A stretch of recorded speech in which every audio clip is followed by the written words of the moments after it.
hodao sam po Španjolskoj, biciklirao sam po Japanu, sad je došlo vrijeme da se uključi vodeni element. Jebote, velika je. A? Velika je i brza. Sad je brza, a? Isuse Bože. Kajak, Sava. Taj kut špice čamca na struju rijeke je jako bitan.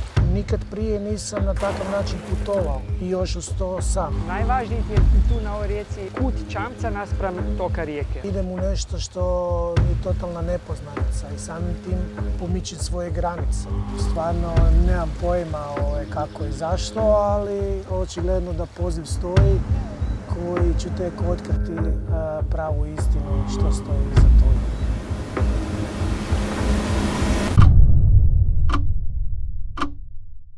Idem da bi se vratio. Ali nije ovo lijepo, Bojana? Ovo je savršeno. I Bojana sve to. Moj životni put je takav da ću kroz ta malo zahtjevnija putovanja i drugačija nastojati otkriti sebe. Put je dugačak 460 km. I dokle ideš? Vraćenac. Evo di je ova. U Srbiji.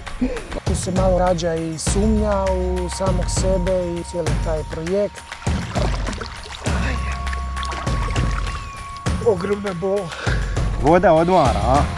Pa voda Psihički odmara, psihički. Samo nisam probao čudnog je okusa. Tu ja nalazim sad.